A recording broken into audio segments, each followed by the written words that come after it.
Boa noite, Deus abençoe em nome de Jesus, pelo poder do Espírito Santo. Independente da tua crença, da tua fé, da tua religião, eu quero deixar uma mensagem de sabedoria para a tua vida. A palavra de Deus diz que o povo perece por falta de conhecimento. E Jesus, no capítulo 8 de João, versículo 32, ele diz que conhecereis a verdade e a verdade vos libertará. Só seremos libertos através da verdade. Deus se manifestou e ele deseja ser conhecido. Por isso Deus é revelado. E há duas formas da revelação de Deus, como há duas formas da soberana vontade de Deus também. Número 1. Revelação geral, natural. Essa revelação é para todos. É sobre todos. Mas ela não há requisito de salvação. É onde Deus se revela através da criação, através da natureza, através do homem. Olhamos para a vida humana e vemos que ali há a obra de Deus. Olhamos para a natureza, para o céu, para o mar, para o sol e vemos que ali há as mãos de Deus. Essa é a revelação geral. A revelação específica, detalhada, é a revelação de Deus através da tua palavra. E essa revelação há requisitos para a salvação. Por quê? Porque através da palavra conheceremos os atributos de Deus, conheceremos Deus mais detalhadamente e conheceremos outras coisas que abrangem o reino de Deus e aquilo que não pertence ao reino de Deus detalhadamente, que nos trará princípios para conhecer Deus intimamente.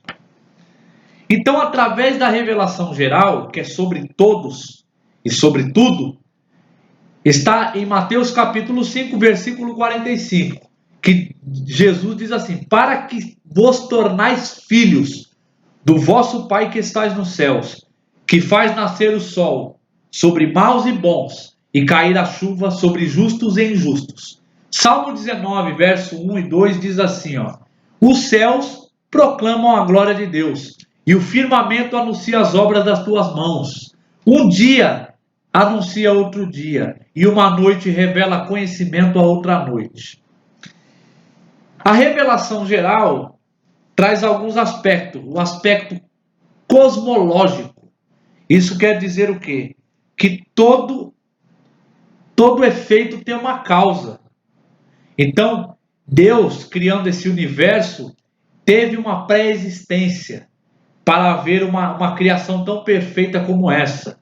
Tem a revelação de Deus, abrange também a causa teleológica. O que é? Um universo que é em ordem, trabalha em ordem. Para ver essa ordem que há no universo, dia, noite, tempo, estações, né? Vida humana. Para ver essa ordem, há um propósito. O Criador teve um propósito para sair tão perfeito. Porque tudo pode fugir das minhas circunstâncias, tudo pode fugir do meu controle, mas as coisas jamais fogem do controle de Deus. E também a atuação antropológica, que é através do homem, através da vida humana. O ser humano como um ser moral, como um ser inteligente, como um ser que se distingue de todos os outros seres viventes. Essa é a revelação geral. Através da criação, através do universo, através da vida humana, nós conhecemos a Deus. É impossível dizer que não há um Deus, não há um Criador para fazer essas coisas. Agora, a revelação específica que está na palavra de Deus, conhecemos sobre a teologia sistemática, que abrange várias áreas encontradas na palavra de Deus. Por exemplo, o estudo sobre Deus. O sobre Deus. Teo significa Deus. Logia, estudo, teologia. Então, o estudo sobre Deus, sobre os atributos de Deus. Um exemplo, Deus é amor, Deus é santo, Deus é justo, Deus é verdadeiro, Deus ele é longânimo, Deus ele é onipresente, onisciente, onipotente, Deus, ele é imutável, Deus é simples, Deus é eterno, Deus é infinito. Se nós estudarmos todos esses detalhes, nós conheceremos muito mais a profundeza de Deus. Um exemplo: Deus é infinito, Deus é eterno, não tem começo e nem fim. Então, para eu adorar a Deus, eu não necessito de nada. Eu necessito do meu coração. Eu não posso limitar um Deus eterno, um Deus infinito, a um espaço, a uma roupa, a uma corrente, a uma pulseira, a uma imagem. Eu não posso. Eu estaria quebrando o princípio de Deus, que é a sua eternidade e que é a sua infinitude. Eu não posso colocar algo circunstancial para adorar o meu Deus. Eu posso adorar Ele a qualquer momento, a qualquer hora, e da maneira verdadeira de adoração, em espírito e em verdade. Mas eu não necessito de algo palpável para adorar um Deus eterno. Esse é só um detalhe. Também conheceremos através da cristologia o estudo sobre Cristo. É muito importante para saber por que Cristo veio à Terra em forma de homem. Quais os atributos de Cristo? Os mesmos atributos de Deus, porque Ele é Deus. João, no capítulo 1, diz assim, ó, no princípio era o verbo, e o verbo estava com Deus, e o verbo era Deus. Ele estava no princípio com Deus. Todas as coisas foram feitas por intermédio dele, e sem ele nada do que foi feito se fez. Quer dizer, Jesus, além de ele estar lá antes da fundação do mundo, ele estava fazendo, produzindo, trabalhando, estava em atividade. Outro trabalho muito profundo na teologia específica, na revelação específica de Deus, é o estudo sobre a pneumatologia, que estuda o Espírito Santo. Quem é o Espírito Santo? O que o Espírito Santo faz? Por que o Espírito Santo precisa? Eu preciso nascer de novo e receber o Espírito Santo para ter uma vida eterna, para ter uma vida com Deus. Um dos atributos do Espírito Santo é que ele nos guia por toda a verdade. Quer dizer, ele vai nos guiar por toda a verdade. Com o Espírito Santo não pode haver mentira em nossa vida. Outra coisa muito importante do Espírito Santo é que é ele que nos convence do pecado, da justiça e do juízo. Quer dizer, não é eu apontando o meu irmão, eu atacando a religião do meu irmão, que eu vou convencer ele de chegar a Cristo. É orando e falando da palavra de Deus que o Espírito Santo vai convencê-lo, porque não é eu que convenço, não é o pastor que convence. Quem convence é o Espírito Santo, é ele que convence a pessoa do pecado, da justiça e do juízo. O Espírito Santo é o Consolador, ele que nos consola, ele que nos consola, é ele quem nos ensina, é ele quem nos lembra. Quer dizer, lembrar, eu preciso estudar para lembrar daquilo que eu estudei. Então o Espírito Santo também precisa ser estudado. Não é só falar, eu não creio, não, precisamos estudar para conhecer. Também através da teologia específica, nós aprenderemos também sobre a antropologia, que é o tratado do estudo sobre o homem. Por que o homem que eu digo a raça humana? A teologia até foi atacada por usar a palavra homem para a raça humana, né? Como se fosse um machismo. Mas não é. Então, quando fala a palavra homem na Bíblia, muitas áreas que fala homem, está dizendo sobre a raça humana. Quer dizer, por que o homem nasceu? Você precisa saber quem é você, por que você nasceu, para que você nasceu, da onde você veio e para onde você vai. Você precisa saber o propósito da tua vida. Por isso que muitas pessoas vivem fora. Vou lhe dar um exemplo muito claro. Você não precisa ensinar um peixe a nadar. Não se ensina peixe a nadar. Por quê? Porque nadar é o propósito do peixe. Ele precisa fazer o quê? Só estar na água, no ambiente de nado. Se ele sair da água, você não precisa matar ele, ele morre. Porque ele está fora do seu ambiente. E essa é uma das razões para que nós existimos. Em Efésios capítulo de número 1, diz que nós fomos feitos para louvor da glória de Deus. Nós fomos escolhidos antes da fundação do mundo para sermos apresentados diante dele irrepreensíveis em amor. Quer dizer, Deus criou todo o ser humano com um propósito, como ele criou todas as coisas com um propósito. E quando nós estamos fora do propósito, nós estamos em abuso. Porque aquilo que está fora do propósito se torna disfuncional. Quer dizer, ou não funciona ou funciona de maneira errada. Então, estudando a antropologia através da palavra de Deus, você vai conhecer o propósito da vida humana na Terra. Por que nós nascemos? Qual é o propósito de Deus na vida do homem? É uma coisa muito importante. Uma das coisas importantes sobre a vida humana é que quando Deus criou o homem, né? Quando ele fez o homem à sua imagem, conforme a sua semelhança, ele disse para o homem ter domínio sobre os peixes do mar, as aves do céu, os animais que rastejam pelo chão, e ele deu também domínio sobre o homem, para o homem sobre a terra. E hoje nós vemos o homem ser escravo da terra e querendo dominar outro ser humano, onde Deus nunca pediu para o homem dominar outro ser humano. Deus deu autoridade para o homem dominar sobre a terra e não sobre pessoas. Então o homem quebrou o princípio, saiu do propósito, se torna escravo da natureza, escravo daquilo que Deus pediu para ele dominar e quer dominar aquilo que Deus não pediu para ele dominar. Por quê? Porque não conhece a verdade. Nós estudamos também na teologia a armatiologia, que é o estudo sobre o pecado. O que é o pecado? Por que o pecado nos separa de Deus? Por que o pecado gera morte? A palavra armátia significa errar o alvo. E quando nós estamos em pecado, nós estamos errando o alvo daquilo que nós devemos acertar. É um dos detalhes. Outro estudo profundo é da bibliologia, estudo sobre a Bíblia. É eu conhecer, não julgar a Bíblia, olhar para a Bíblia e falar, eu não acredito, eu não creio, ou não foi inspirado por Deus. Espera aí, vamos estudar a Bíblia. A bibliologia vai dizer como a Bíblia foi escrita, por quem, quando, por quantas pessoas, o que é a Bíblia. Um exemplo muito claro, a Bíblia ela foi escrita por mais de 40 diferentes homens, por volta de 1.500 anos de diferença também. Ela contém 66 livros, são 39 livros no Velho Testamento e 27 no Novo, aonde homens de diferentes épocas, diferentes culturas, diferentes situações, guiados pelo mesmo Espírito, se concordam de ponta a ponta. A palavra de Deus ela não tem inerrância, ela se concorda de Gênesis a Apocalipse. Então a bibliologia é um estudo muito importante para quem é cristão e para quem não é também, para se tornar. Muitas vezes a pessoa não se torna cristã porque não conhece a verdade, ou não ensinaram ela a verdade, ou o lugar que ela buscou não prega a verdade. Outro estudo importante é sobre a angeliologia, sobre os anjos. Por que existem os anjos? Para que servem os anjos? Sobre a demonologia, sobre os demônios.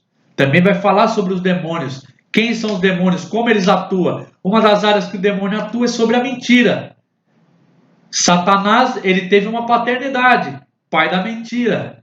Ele é o engano. Ele trabalha na área da sedução, seduzindo a pessoa a cair no pecado. Então nós vamos conhecer como que Satanás trabalha. O diabo ele não tem os atributos de Deus. Um exemplo, o diabo não é onipresente. Ele não está em todos os lugares. Mas como que ele trabalha? Uma das áreas que ele trabalha hoje, tendo uma onipresença superficial através da internet, através do celular, aonde ele consegue abranger várias pessoas através da tecnologia.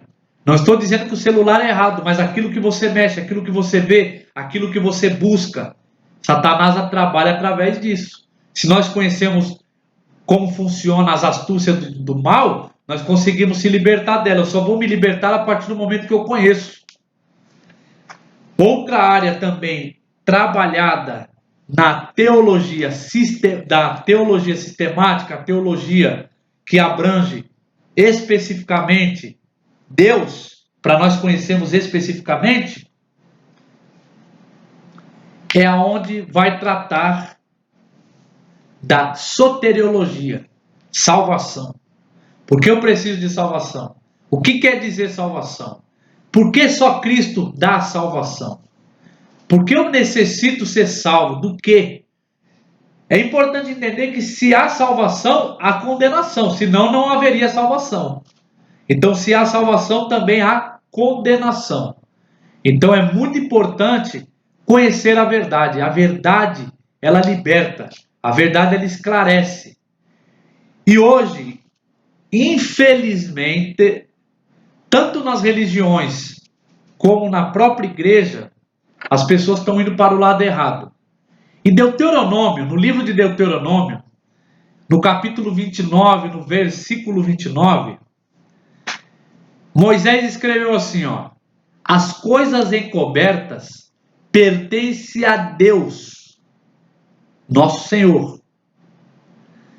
As reveladas pertencem a nós e a nossos filhos para sempre. Não é por um momento, não é por enquanto e não é só para mim. Para nós e para nossos filhos para sempre. Para quê? Para que nós cumpramos todas as palavras desta lei.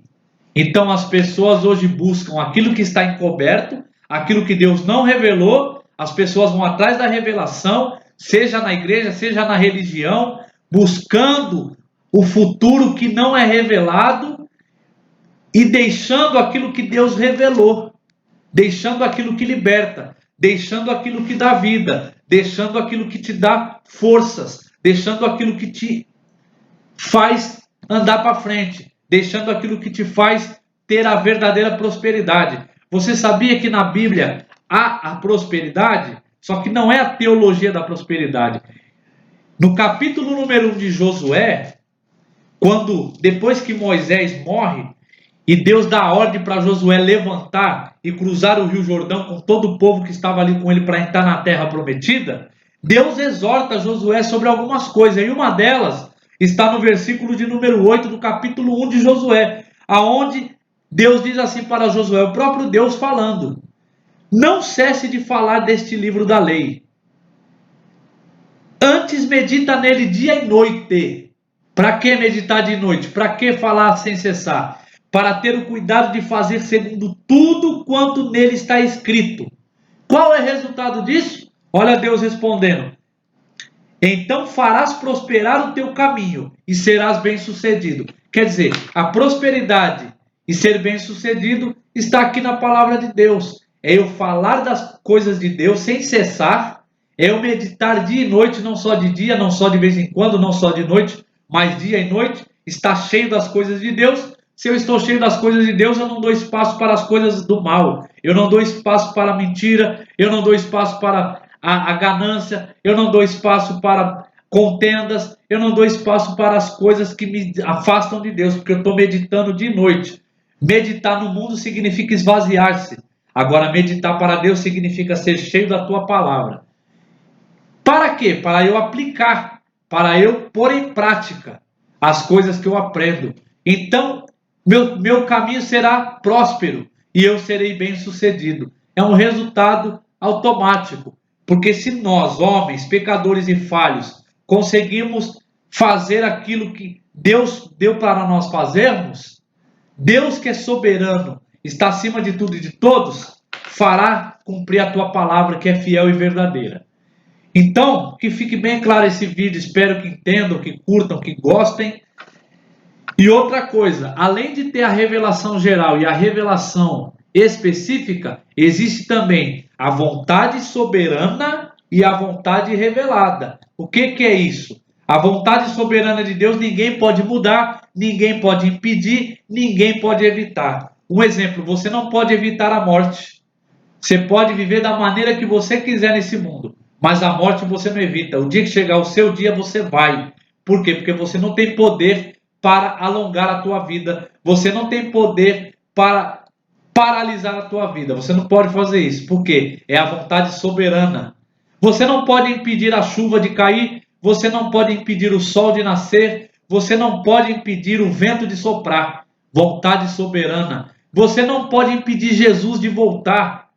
Mesmo que você não creia, mesmo que você não confie. Mas se Deus disse que Jesus voltará nas nuvens e todo joelho se dobrará, toda língua confessará, é Deus dizendo, é vontade soberana. Ninguém pode impedir, nem o ateu, nem o religioso e ninguém. Ninguém pode impedir essa vontade soberana.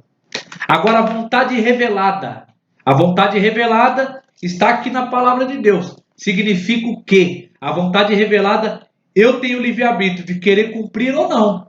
Só que aquilo que eu semear, eu vou colher. Se eu plantar manga, eu não vou colher maçã, eu vou colher manga. Não adianta eu plantar manga e esperar sair maçã. Então a semeadura é livre, mas a colheita é obrigatória. Então Deus se revela, ele diz o quê? Orai sem cessar. Ele pede para orarmos. Se eu não oro, é uma opção minha. Mas, por quê? Está aqui revelado. Deus não obriga a gente a orar. Deus não obriga você a crer nele. Deus não obriga você a abandonar o pecado. Ele deixa revelado as consequências do pecado. Ele deixa revelado o caminho da vida. Ele deixa revelado o que significa a salvação. Ele deixa revelado o que o diabo faz na vida de uma pessoa. Ele deixa revelado o que significa andar no Espírito. Ele deixa revelado o que significa adorar o Pai verdadeiramente. Ele deixa revelado o que significa a sua palavra. Ele deixa revelado o que significa o amor do Filho. Ele deixa revelado as coisas da palavra. Está revelado. Agora, cabe a mim se dedicar a aprender, buscar ou não. E aí eu não posso culpar a Deus pelos meus erros. Porque a soberania de Deus não exclui a responsabilidade do homem. Eu espero que tenha ficado bem claro e que eu encoraje você a buscar a verdade. A palavra igreja, entenda bem o que significa a palavra igreja. Igreja é a palavra grega eclésia. Eclésia, todo rei tinha uma eclésia. E Jesus, ele veio como rei.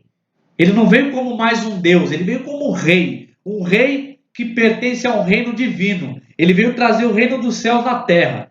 Então a palavra igreja é uma palavra que todo mundo precisa entender o que significa a palavra igreja. Todo rei tinha uma igreja. Por quê? O que se fazia na igreja? Igreja é o lugar onde se reuniam pessoas na presença do rei. O rei tinha que estar presente. Tratar assuntos do reino para influenciar a terra com os assuntos do reino. Esse era o propósito da igreja. Isso era uma igreja. Então, o que é uma igreja verdadeira hoje? A igreja verdadeira hoje não é onde tem 4 paredes e as pessoas falando o nome de Deus. Não é isso. Igreja é onde Deus está presente, o rei tem que estar presente. Como que o rei está presente? Na santificação das pessoas que ali se encontram. Pessoas que estão ali verdadeiramente em espírito e em verdade, buscando Deus, deixando teus orgulhos, teu ego de lado, em arrependimento, se reunindo como pecadores confessos, que sabem que necessitam da salvação e necessitam de Deus na vida delas. Então essas pessoas se reúnem na presença do rei para tratar assuntos do reino. Então a igreja tem que falar assuntos do reino. Eu não posso, como pastor ou outro pastor, não pode ficar falando da vida dele. Isso ele está abortando a palavra de Deus. Ele está dizendo assim, olha, eu sou melhor que o assunto do reino. Por mais que ele faça você se emocionar, por mais que ele toque teu coração, não interessa. A igreja ela tem que falar dos assuntos do reino. Qual que é os assuntos do reino? Esses exemplos que eu te dei. É falar sobre Deus, sobre Jesus, sobre seus atributos, sobre seus detalhes, falar sobre o Espírito Santo, sobre pecado, sobre o diabo, sobre anjos, falar sobre a Bíblia, falar sobre igreja, falar sobre salvação, falar sobre esses detalhes. Um dos detalhes que eu esqueci de mencionar é eclesiologia. É o assunto que trata da igreja. O que é uma igreja verdadeira? O que é uma igreja? Então, isso a igreja precisa fazer. Assuntos do reino. Para quê? Para influenciar a terra. Quando Jesus disse no Evangelho de João, ele deu algumas afirmações, dizendo, eu sou. Essa afirmação é a mesma afirmação do nome Elohim, que é o nome de muitos atributos. É o nome de... o Elohim, o M ali no hebraico, é o mesmo que o S no plural. Então está dizendo que é um Deus de muitos atributos, um Deus de muitas qualidades, de muitos poderes. Por isso que Jesus disse ali em João, aonde é o evangelho que ele se mostra como divino, como Deus. Jesus disse, eu sou o caminho, a verdade e a vida. Eu sou o bom pastor. Eu sou a porta. Eu sou a videira verdadeira. Eu sou o pão da vida. Eu sou a luz do mundo. Eu sou a ressurreição e a vida. Ele deu algumas dessas afirmações, eu sou. Nenhuma delas, ele disse também que os discípulos dele eram, a não ser a luz. Ele disse, vós sois a luz do mundo. Quer dizer, ele deu aquela afirmação para ele dizendo, eu sou a luz do mundo. E ele também disse aos seus discípulos, vós sois a luz do mundo. Não se esconde a luz. Não se esconde a luz. Ela tem que estar aonde? Ela tem que estar no velador iluminando a todos.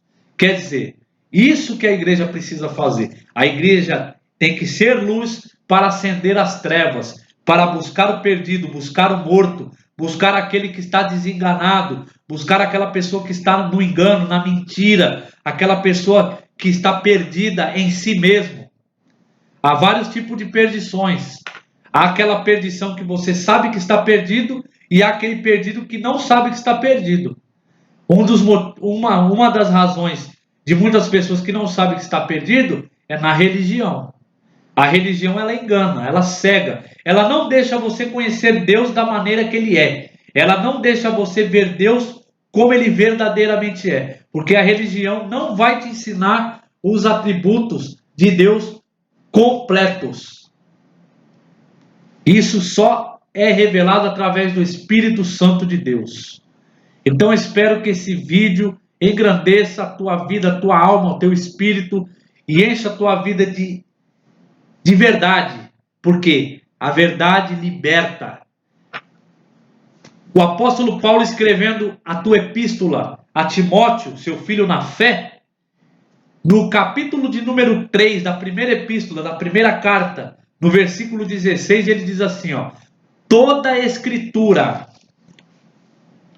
é inspirada por Deus, útil para o ensino, para a repreensão, correção e educação na justiça, a fim de que todo homem de Deus seja perfeito e perfeitamente habilitado para toda boa obra.